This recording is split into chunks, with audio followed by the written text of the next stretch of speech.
Chapter 2 The Hawk Even a hawk has to fly high in order to cross the deadly desert, from which poisonous fumes are constantly rising. Kiki-Aru felt sick and faint by the time he reached good land again, for he could not quite escape the effects of the poisons. But the fresh air soon restored him, and he alighted in a broad tableland which is called Highland. Just beyond it is a valley known as Lowland, and these two countries are ruled by the gingerbread man John Doe, with Chick the Cherub as his prime minister. The hawk merely stopped here long enough to rest, and then he flew north and passed over a fine country called Merryland, which is ruled by a lovely wax doll. Then, following the curve of the desert, he turned north and settled on a treetop in the kingdom of No-Land. Kiki was tired by this time, and the sun was now setting, so he decided to remain here till morning. From his treetop he could see a house nearby which looked very comfortable. A man was milking a cow in the yard, and a pleasant-faced woman came to the door and called him to supper. That made Kiki wonder what sort of food hawks ate. He felt hungry, but didn't know what to eat or where to get it.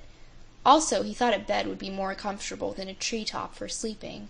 So he hopped to the ground and said, "I want to become Kiki-Aru again. Pyrzqxgl." Instantly he had resumed his natural shape, and going to the house he knocked upon the door and asked for some supper. "Who are you?" asked the man of the house. "A stranger from the land of Oz," replied Kiki-Aru. "Then you are welcome," said the man.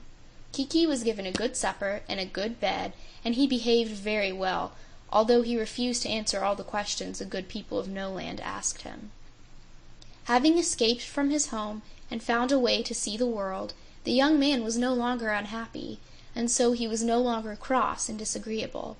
The people thought him a very respectable person, and gave him breakfast next morning, after which he started on his way feeling quite contented. Having walked for an hour or two through the pretty country that is ruled by King Bud, Kiki-Aru decided he could travel faster and see more as a bird, so he transformed himself into a white dove and visited the great city of Nole, and saw the king's palace and gardens and many other places of interest. Then he flew westward into the kingdom of Ix, and after a day in Queen Zixi's country, went on westward into the land of Ev. Every place he visited he thought was much more pleasant than the saucer country of the Hyups, and he decided that when he reached the finest country of all, he would settle there, and enjoy his future life to the utmost. In the land of Ev he resumed his own shape again, for the cities and villages were close together, and he could easily go on foot from one to another of them. Toward evening he came to a good inn, and asked the innkeeper if he could have food and lodging. "You can if you have the money to pay," said the man. "Otherwise you must go elsewhere." This surprised Kiki, for in the land of Oz they do not use money at all, everyone being allowed to take what he wishes without price.